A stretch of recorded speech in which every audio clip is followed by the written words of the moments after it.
very pleased to introduce Gayatri Spivak.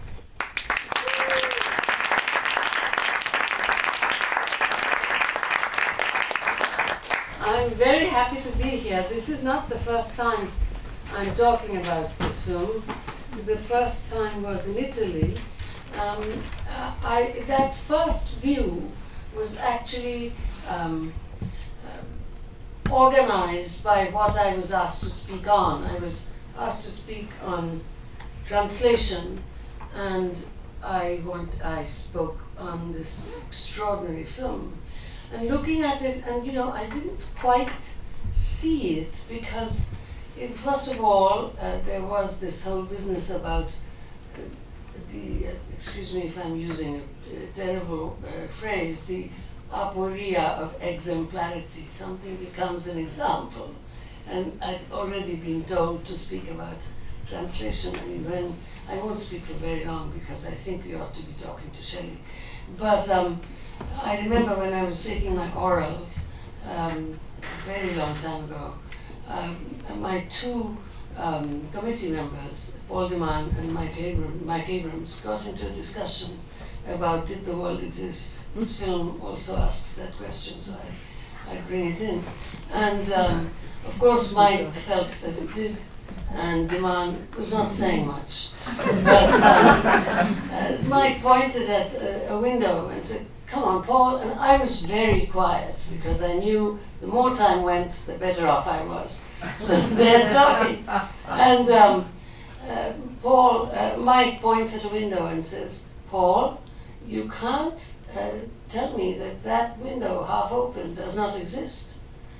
And Paul looks at Mike and says, "Mike, that's not a window, it's an example." To an extent, this was my problem the first time, and I'd never seen it on a big screen. I really feel that first time I didn't know what I was doing because it was an example. And I never wanted to ask, even then, Shelley, how it was made, because I think the film asks us to, not just in the kind of banal way that every text does, but it really actually asks us to ask, how is this made? Because, and I want to preserve that question. I didn't say this the first time. The first time I said that it actually shows us the space of translation. I focused very much on the 1902 shot and the remark there that all signs of New York will be this play with, you're showing space, but it's not just space, and it's the nothing takes center stage. This is the thing that absolutely blew me away, how it's possible to hold one's breath in that way, and nothing, because it's not the story, the fantastic narrative, the contained narrative of the gay love thing. It's not a story about that. On the other hand, isn't it? This is the thing, is how is it made so that we don't emphasize either the spatiality or the time, because that business about all signs of New York were taken away, that is about diaspora. But it's not about diaspora. And insistently the voiceover saying, this is not my mother. I have no image of my mother. This is my mother, and so on. And the words, this is what I was saying on the first occasion. It's very Nietzschean in its use of, excuse me, that's kind of a banal thing to say, but I was only talking to these Bible translators, you must forgive me. But it's true, neither. So when the words which the voiceover says in English, and then the fact that the proper names are all the Western proper names are all spoken in Chinese. The way, in fact, Aniruddha sitting here, he's a Bengali and so am I, so I can share this with him. It's the way in which, when we speak Western names in Bengali, although you and I are quite capable of speaking good English, we don't, in fact, say the names. And this was the problem, for example, in the film, when Alec Guinness, in that fantastic film, Passage to India, was trying to utter the Indian place names. He could not say them in an Indian way. Those remained English, and this broke the film.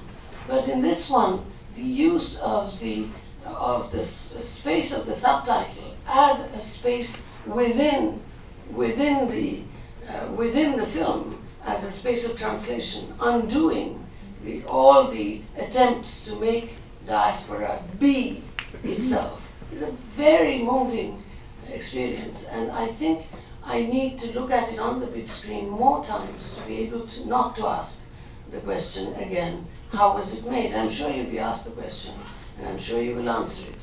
And I will not attend to the answer, because I don't think that's going to do it for me. You know what I mean? It'll continue to ask me, ask how I was made. Especially, for example, when he says, mine.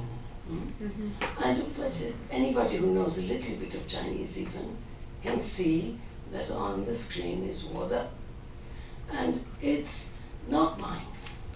And he doesn't say it in Chinese, you know, and the whole business about Mandarin, that's also, I mean, this is Chinatown. And so that also makes that space a little separate, doesn't it? Because any New Yorker who knows anything about Chinatown knows that the stuff that he says later, that Mandarin was not spoken here when the two of us came. That's also, it's history. It's not just space. It's not just my time, and it's not just that those wonderful negative things that are not not my mother. It's not me. It's etc. It's not the play with the typography, but right toward the end also that bit about Mandarin. It's history.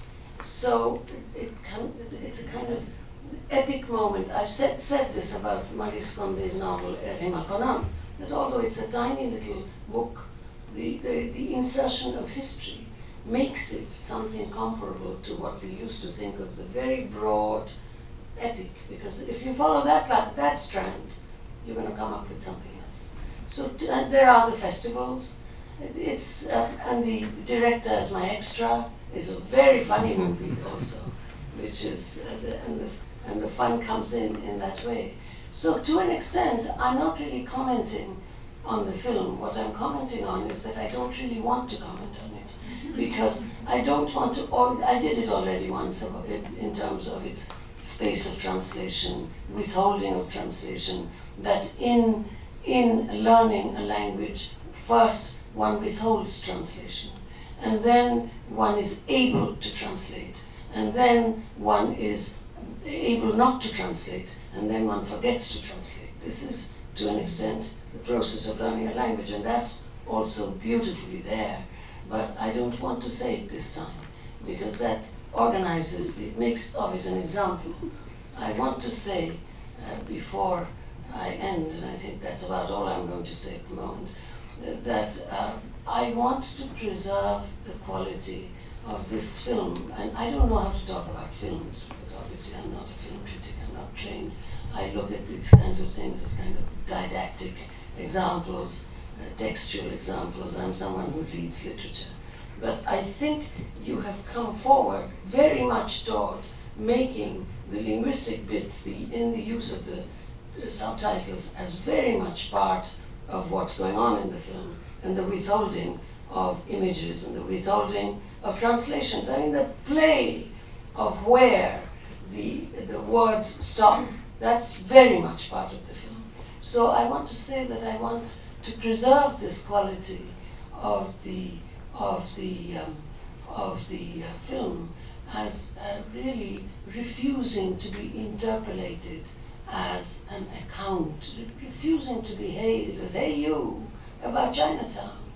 It really will not do that. I mean, you gave us a nice introduction that it's your neighborhood.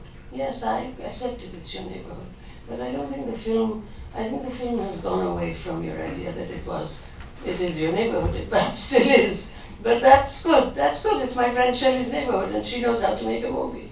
But that's not where I want the film to be. As I say, I think it's a very important refusal today. You know, there are friends here, I should thank you, Anna and Peter. In fact, they're sitting in the audience. Without them, I would not have been able to say anything today. Johan Ripper and Peter Van Hove, my more than research assistants. But at any rate, they know very well also, since they look at everything I write, that this, as someone who lives in the United States, but is not originally from this area of the world, one of my basic intellectual tasks as a teacher is to refuse that interpolation. And that's where I resonate with you. That the film absolutely refuses to be hailed as about Chinese diasporics in New York, or about a gay love affair with a heterosexual director turning into an extra. No, this is not something being, or flesh as not just flesh, or he standing behind it. It was a beautiful moment. I will have to look at the film again, but the film is not about these things, or about the sudden insertion of history in terms of the status of Putonghua. It's not that at all. It's so therefore I would like to celebrate the film in this way by showing its resonance. The reason why I came back last night from New York after, as you see, I'm walking with a stick, after a month and 3 weeks, and I told Shelly the truth, only for you. I wouldn't have done anything today, frankly, because the film is so fantastic. And so I want to end by insisting that it's fantastic for me because it resonates with what I do day after day in refusing with as much rhetorical extravagance as possible, refusing to be interpolated as just that. You know what I mean? So thank you very much for making it. And wait until I sleep again.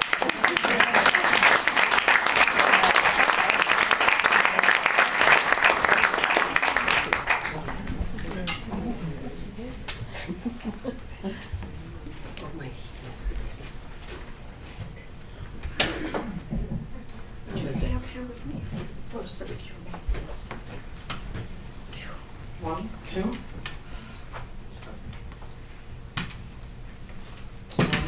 Thank you. Yeah. Should I take this? No, not the coffee.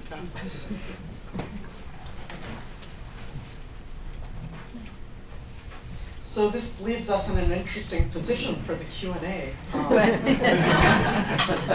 We refuse. Someone, is this working now? Wait a second. Yeah, I think it is. Someone should ask that question, just to prove me right. I have a question. How are you? Thank you for this great presentation. What part of the film is the filmmaker? Because, you know, people can be portrayed many different ways. The same people, perhaps, different filmmakers would have different takes on the same subject matter, you know. So what part of this whole thing is you? Well, do you want to take a stab at it? No, this is that question. It's approaching.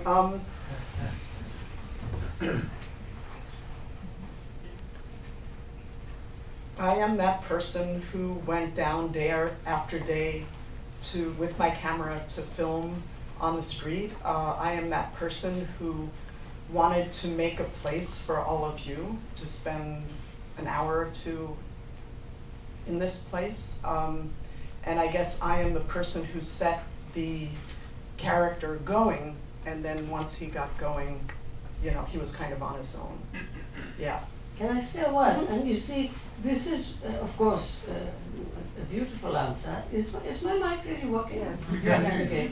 It's a beautiful answer, but I will say again, the part of what I was trying to say was that one sees a doubling of that me because the guy is and is not a photographer. Mm-hmm. So therefore, to an extent, that gesture of, that's the most wonderful gesture in real translation. And I was thinking of the Truth and Reconciliation translators. Mm-hmm. You know, it's a kind of effacement of the maker of the text, because it's perhaps turned around a little, because this guy is talking constantly about photographing and what he's achieving with photographing, and then there's the doubling of, hey, excuse me, you're not supposed to be photographing us. See what I mean? Right. So there is that play with the person you are. Yeah. I mean, that line that he has, what am I doing? Making a machine to teach myself to see. And I would say that the machine, somebody once asked, is the machine the camera? The machine isn't the camera. The machine isn't necessarily the person behind the camera. The machine is all of that, plus process, plus what we're doing here right now. You know, this is the machine that's teaching us to see this, you know, the continued experience, the continued shooting, filming, talking, taking it out into the world. So it's very hard to pinpoint me, I think, at this point. Even though I remember every decision. And Cassandra Guan is in the audience. Where is Cassandra? Yes, so she lived through, Cassandra Guan, the assistant editor and also one of the translators, and she might say something different. I mean, we lived through a lot of decision making together, and yet it was all part of this machine.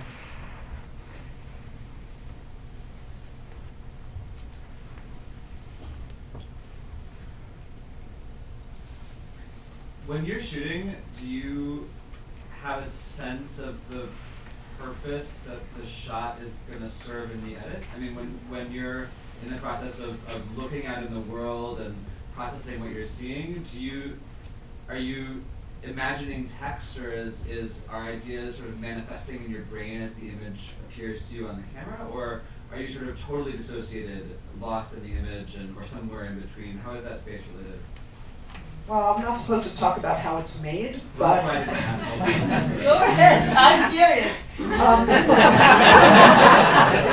don't cover your ears.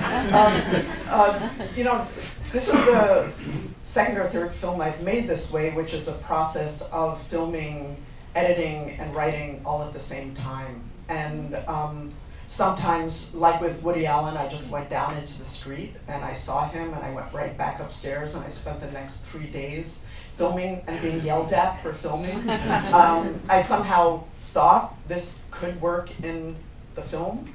I kind of thought that it would be towards the end of the film, but that's all I knew, and I wasn't really thinking, oh, I'll film this way, I'll film that way. A lot of the times it was just a certain light in the street. Other times, it was very rare that I wrote something and then I went out with this idea that that's what I have to find. It often worked very much the other way.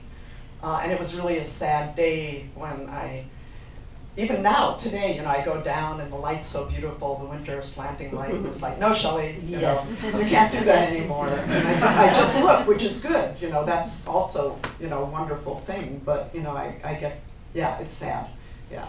No, it has a secret life that you cannot, it'll come out in something else. Mm-hmm. You know, it's not gone. It is sad, but...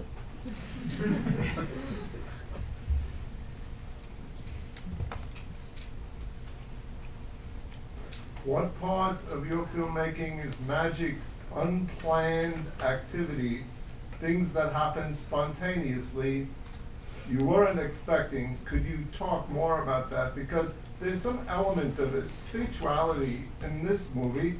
Parts of it are ambiguous and parts of it are defined, and you know, it's rather moving, I would say. So what is magic, you know, when your process? Yeah. The magic is when I'm not sitting, you know, in front of the computer, like willing the character to, I don't know, talk to me. Or the magic is, I mean, a lot of it was really magic. It was very difficult. I spent several years making it. sometimes I would try something and it just wouldn't work, it wouldn't stick, he wouldn't say that. Other times there were scenes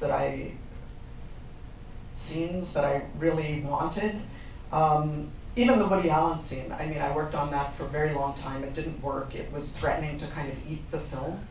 And it took me, several months to decide that he was an extra. Yeah. And then once I got that, it's like, okay, let's, good to go. Yeah. So a lot of it is magic, and then a lot of it is like blood, sweat, and being really unhappy. Yeah. But are you surprised by it? It is, in a sense, a representation of the contingent, right? So nothing seems necessarily following one from the other. And but are you yourself, when you see it again, are you surprised by some things? I'm surprised a lot now. It was really wonderful. I watched it this afternoon, and then I watched it from the projection booth. Usually I wouldn't do that. And I am surprised, although, I still kind of know it by heart. But also, that there was a lot of moving around. There was a lot of rewriting, and now I see it, and it's sort of like, there it is. It exists outside of my decisions, outside of my struggles, just outside of the pleasure even. It's just there, it's there on its own, yeah. I was curious about some of those portions which Gayatri also mentioned, where there's a silent narrative, where there is, you have both the characters in Chinese and in English, but nothing is said. And of course, so much of the pleasure of the film is in the oral quality of the voice, the narration.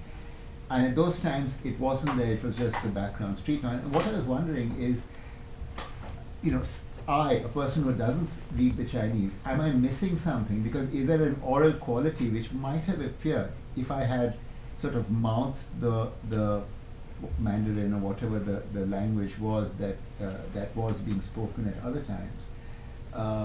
And did you imagine an oral quality within that which I'm missing? Maybe I didn't think about it that way. I thought that it was really important for me that that he doesn't. Maybe it's awkward to talk about him, but that everything is not spoken. That some of it is his internal voice, and some of it, at certain moments, are things that he just does not want to say aloud. Yeah. And you realize that that's what I was really noticing in detail. My first presentation was absolutely about that.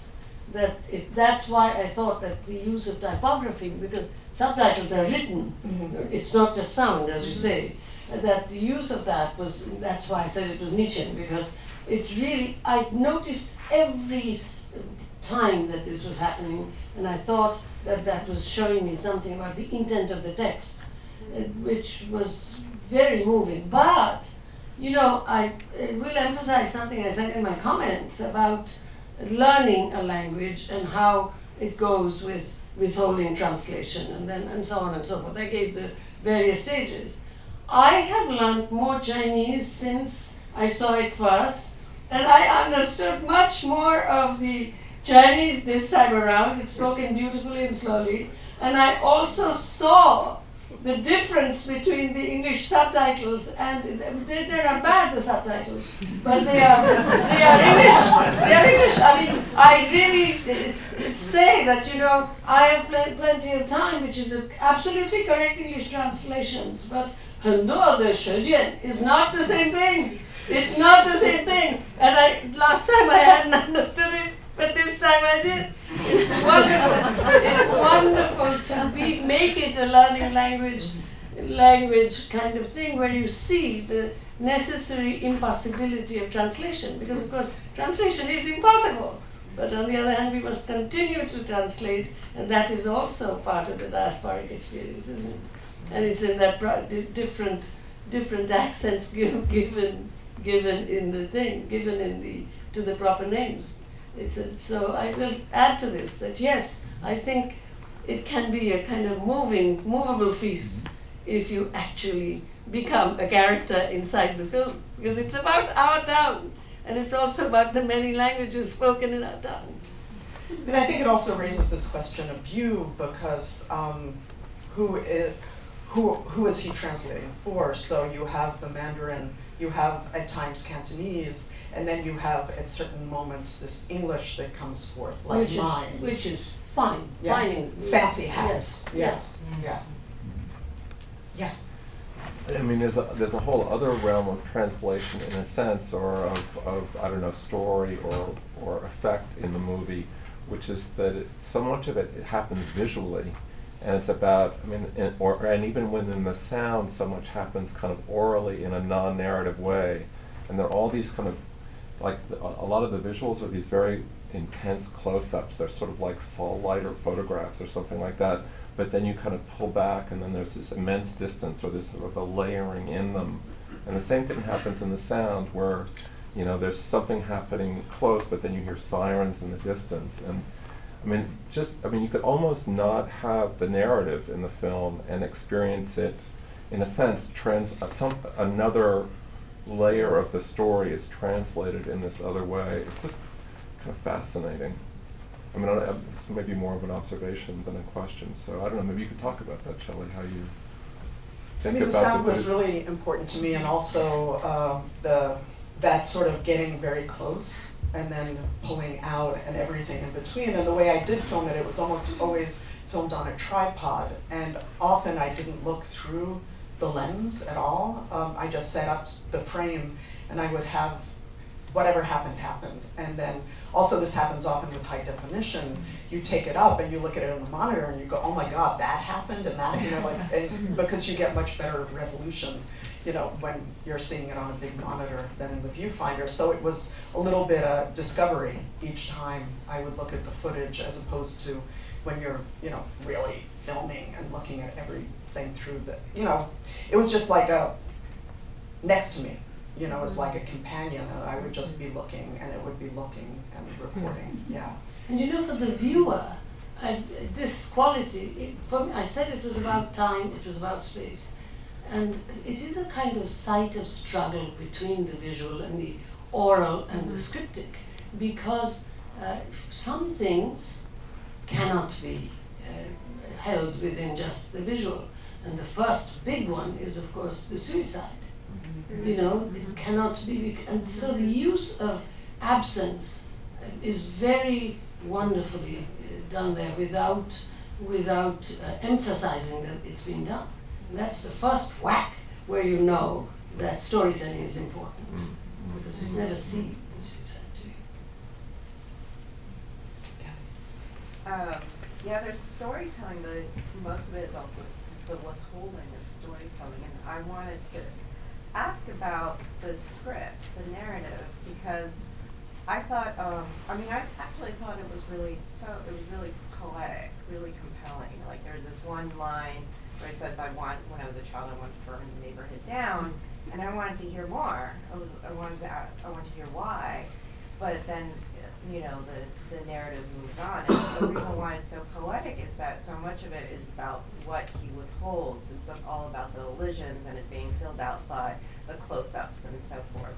And I, you know, in the beginning I thought actually this man was an actual person who you interviewed or whatever, but he's invented in a way. And I was wondering if you, I know this is another how was it made kind of question, but if you could maybe reveal a little bit about how the character came into being, how the script came into being, and did you first already have a collection of images, and did the words kind of come after that, or, you know, just something about.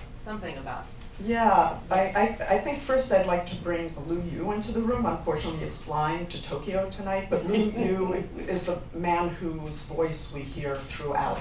And he was really the main reason for the film. He was one of the voices in 5 Lessons and 9 Questions About Chinatown, and he loved the film, and afterwards, and I loved his voice. Afterwards, he came up to me and said, I'll work on anything with you.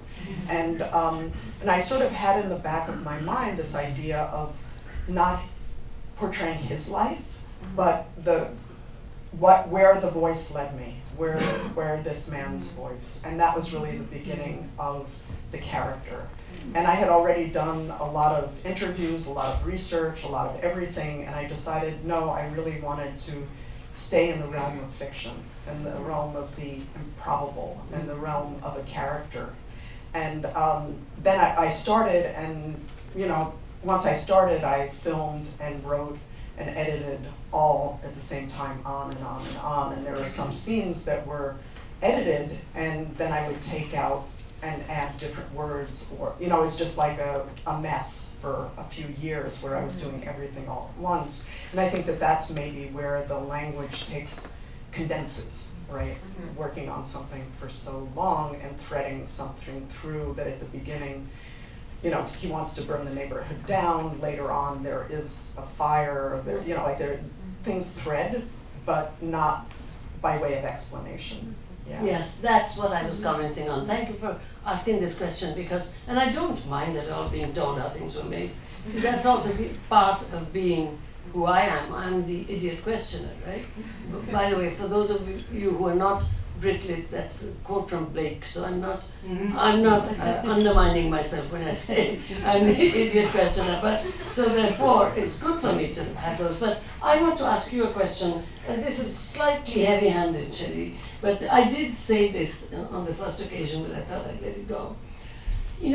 I have this thing that I have talked about for many, many years, that gender is our first instrument of abstraction.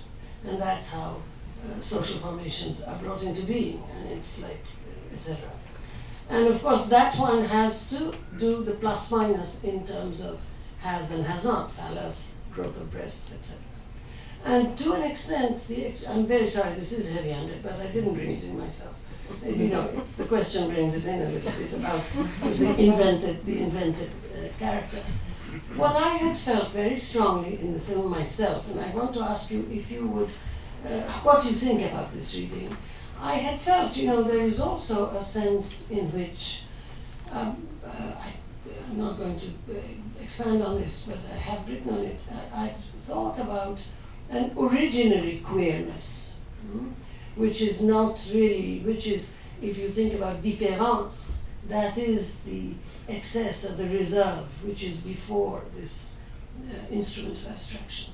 So that if you actually invent such a voice, you are also, to an extent, shaking up that idea, the assumptions that we have. And Annie Hall, to an extent, in a very nice comic way, comments on what I'm saying in this lugubrious, heavy, turgid way. But you know what I mean? Everything is done with a light touch. But I felt that there was one of the most mysterious and wonderful things about the narrative not gelling, and the fictive character being, again with a light touch, what he is, gave us not just history in that sense with the Mandarin and so on, but also a sense of a very light-hearted, very low-profile, unemphatic kind of invitation to question the way in which we establish the idea of social formations. And therefore, China diasporic comes into this as a kind of example, because to an extent, the sense of China as a social formation is undoubtedly, like any other social formation in the world, is formed on this gender as an instrument of abstraction,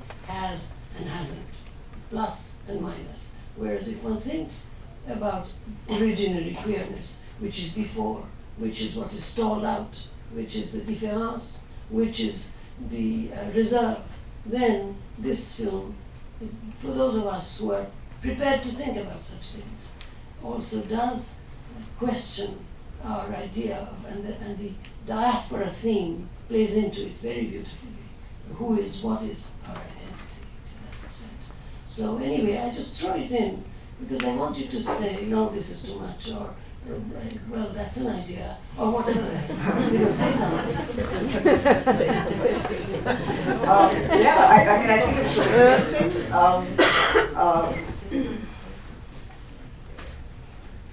it was very, I knew, there were very few things I knew from the start of the film, but I knew that the man was going to be a gay man, and I remember I took Lu Yu out to lunch to ask him to be in the film, and when I told him that, he sort of, there was like a pause, a pause, a pause, a pause, and then I gave him a little explanation, and then he was like, right, great, I'll do it, absolutely. And it was also very important, and this was something, when do we absolutely learn? And it's really quite late in the film, because I didn't want it to be sort of like, there it is, you know, blah, blah, blah, that explains everything, because of course it explains everything and nothing, or whatever, you know, so, but I mean, I find what you say resonates, yes. You see that, and I like that it's late, because one gets all of the senses, you know. Saussure at one point says, don't think of the word as a translation, but just think of everything that the word means, and then you will be, you can go into other languages. A very uncharacteristic thing to say. You might not have said it, his students might have taken wrong notes, but nonetheless, you know, that's how I felt that film was taking me. You know, it's a learning experience, because you keep those pointers toward the, they're not pointers, they're like way stations, but toward the end, so that as you are transacting with the film, these kinds of things will come. That Mandarin stuff and the gay stuff, it was, for me, very powerful that it came toward the end rather than toward the beginning. Yeah. There was one area, I mean, the film was so open and so beautiful, and everything it said is just really encouraged me in my thinking, but there is a place in your film over and over again where I feel we don't have that openness, and I'm very happy about that, and that is in the erotics of cinema and the erotics of the gaze. The way you use red, the way the dead pig's toes rise up, that whole section is, we are so close to the screen and to what's happening, and part we become that narrative, so that it doesn't have the space of translation. And that, I think, is the kind of power that Audre Lorde wrote about when she talked about the power of the erotics. So anyway, thank you for that film. Amazing. Thank you. Yeah, I always love watching that scene. I always love watching that scene. There are some scenes where, you know, it's like, yeah, okay, good. But that scene, I just always like, I always like peeking through the window when that scene is on. It's when the visual wins. Yeah, remember what I was saying? Yeah. It's a sight of struggle. That's what makes it so lovely. And absolutely, that red is. Well, I want to tag team on that point, and it has to do with the images of food, so often we would be seeing color or shape, and then you would allow that color or shape to be a melon or a pig or a trotter, and that happened quite often with the food, which I thought was very interesting. I hadn't seen that before.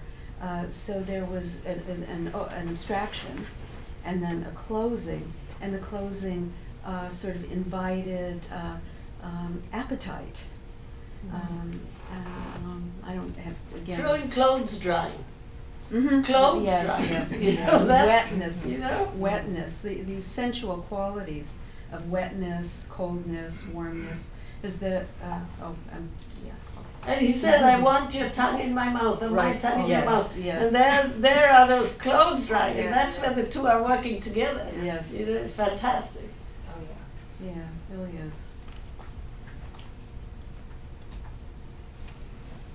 I was wondering, I saw a lot of resonances with this film, My Mother's Place by Richard Fung. I don't know if you've seen this film, but it seemed very similar insofar as it was kind of dealing with this question of the mother's place or the domicile or belonging, and particularly the kind of queer diasporic subject's sort of liminal relationship to it. And there were a couple of similar strategies. One of them being a kind of dispersive placeness into the kind of like texture of material surroundings, and the other being the sort of manipulation of archival images that you use. And so I was wondering if you could sort of speak to those two strategies in the context of this kind of, I think, interesting move that you're doing with the relationship between the queer diasporic subject and the idea of the mother and the domicile and kind of placeness and belonging. What was the first thing you said? The second one was archival footage that I The got. first was a kind of the way that you film Chinatown kind of disperses placeness into the kind of very sort of materialized texture of the surroundings of Chinatown. I think there's something similar going on in Fong's work, the sort of texture of the Caribbean that he's looking at. So I was just curious about this, if you felt like those were maybe strategies or why those were. Right. Yeah, I mean, it's funny because here too, with the filming, I wanted a kind of accumulation. I mean, it was almost entirely shot on my block on Catherine Street, and I really wanted this sort of that seeing different sides, different close-ups, and then by the end you have more of a sense of the place, or maybe that's just my fantasy because I know the place, or you see it from different registers, like the Woody Allen movie, or The Rain, or the aerial shot, or just down on the street, just so close up. With the archival footage, I think that this is, the character really is looking finally at the end of the film to the future. And the whole trajectory of the film is him finding a way of being in this neighborhood. And so, I think, his use, if I could say that, of the archival footage, it photographs is kind of to reinvent the past so he could move forward into a future that he could accept. And that's why he's consistently, I wouldn't say lying, but talking about the improbable, that you can't imagine a future without having a past. And denying the apparently real, Shelly. That's the wonderful thing, that you make us think something is something, and then he says, no, this is not it. Right. And in fact, he provides an entry, you make him provide an entry into something, an alternative fiction altogether, so that the mother is not just the kind of banal mother of the domicile. The mother, first of all, has union cards, the mother has those extraordinary fervent pigeon, and that stuff is read in good, not an English accent, but not a Chinese accent, and those words, fervent, etc. First of all, that's not a domicile type mother, and second of all, you say that counterfactual thing. If my mother had been a man and I had been whatever, what would our lives have been? This is, I also thought that was warning not to draw the gay diasporic subject and the whatchamacallit, all those definitions that we can provide. One of the things that I really liked about the film was that you had devised ways of saying, ce n'est pas un pipe, so I didn't want to say that, but it is. It does say that. And it's all right to be in a very big, wonderful tradition. And that's, I think, something that we should perhaps notice. Although, of course, the magic of filmmaking is you say, this is not my mother, and yet you engage as if it was. And the pipe was a pipe. Yes, exactly. Right. There's no getting around it as much as he's saying, no, no, no. There she is, and yeah.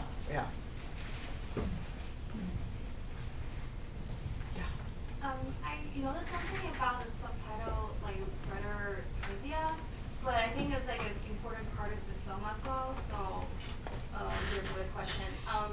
The majority part of the subtitles is in traditional characters, so Chinese.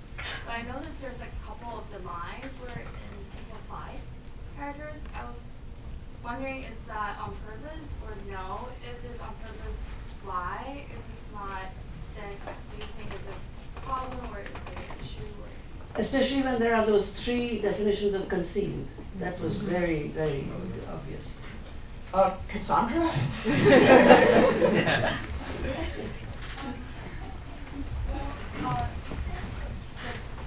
Characters. I translated everything into Mandarin Chinese. That's the Chinese version of Chinese that I'm fluent with. And then I understand that because of the community of Chinatown and the predominantly Cantonese population historically in the community, it was Shelley's decision to change the subtitles to traditional characters so that it would be more accessible to a New York audience. I did have an additional comment about the translation that I wanted to bring up. I'm glad for your question, which is that I think the interesting thing with this film is that the process is the reverse of what we usually think of as a translation, because in a way the English is the translation, right? That it comes first, and then my role was actually to, translate, yes, but really project, like the kind of imagine an original, like voice and an original monologue that exists somehow before the translation, and then I think that's why there's a lot of, linguistic gaps between the English and the Chinese, because the question of like fidelity to the original language, that's not possible within this process. But I think this is also in a way the project of the film, right? That difference is a kind of imaginary, almost utopian project. It's fictive translation. I'm not letting you speak. You know why? Because this is why I said truth and reconciliation. Because as we notice, they burn out because the person who is translating into the language of the oppressor has to imagine that what she or he is going to hear the next minute is actually his or her past, because it's the past of the victim who is talking. And this is why, Cassandra, the idea, because it's the situation of the original is reversed, and that's why this it so moved me, and that's why I brought it up in my brief comments. I didn't want to expand on it, but you've just put your finger on it, and now say. Oh, just to say, now what I'm saying is very mundane, that it was very lively, the relationship between Lu Yu and Cassandra, because then there was a lot of back and forth in terms of what he thought the translation should be, and also, the move of, now in Chinatown, etc., that you do have this creeping simplified happening, that sometimes it's almost character by character. Yeah.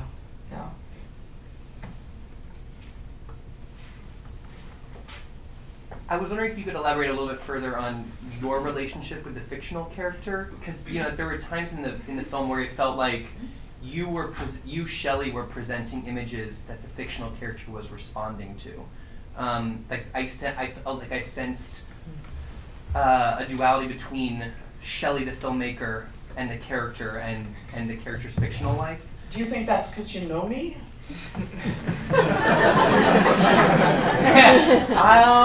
I guess maybe, but I just maybe it wasn't. Maybe it was because maybe it's because you prefaced the film as being this film that your neighborhood and things like that. That I got this sense of like I couldn't help but watch the film and notice that you as a filmmaker are being watched as well, and it's your neighborhood. But by picking up a camera, you're somehow outside.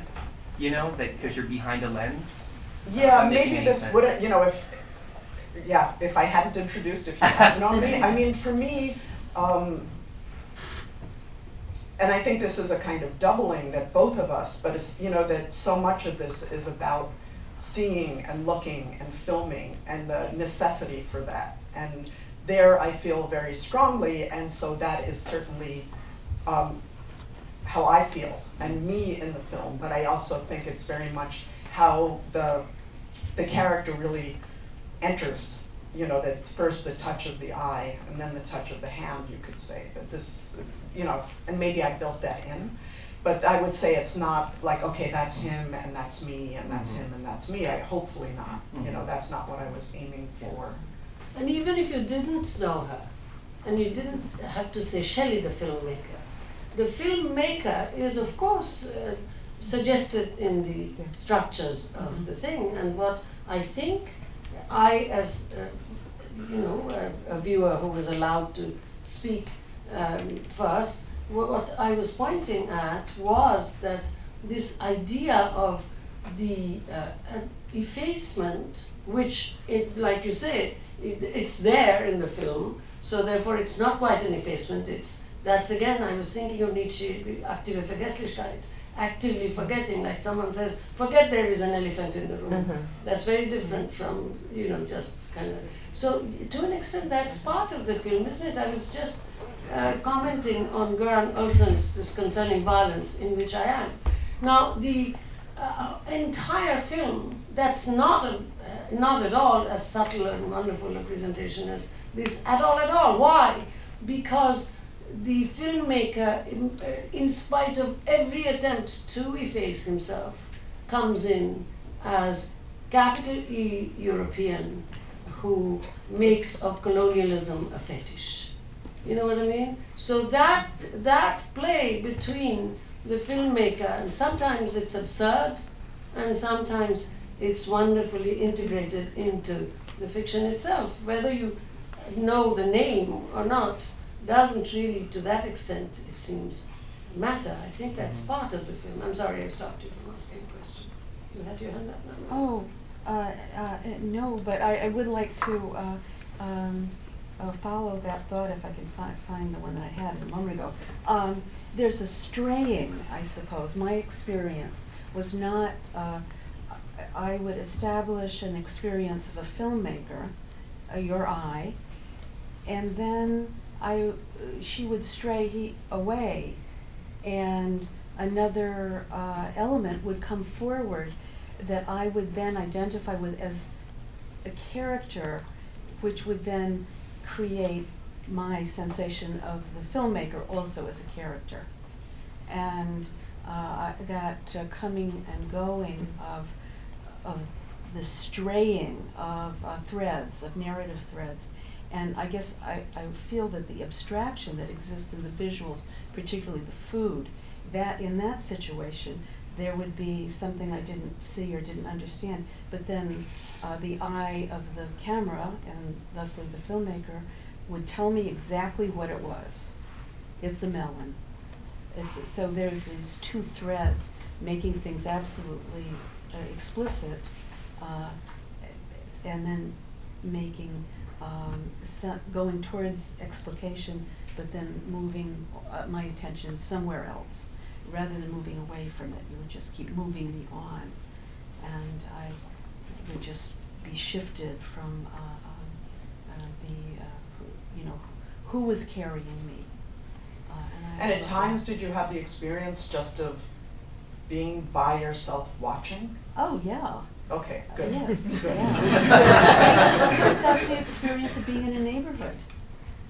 You're by yourself watching, and then this thing comes in, and that thing comes over, and it's an authentic experience. Not the best word to use, but that was my sense. Yeah. Viewpoint of the filmmaker, what themes inspired you to make this film? Either other films or artworks or music, whatever, things that sort of brought you up through this project, you know?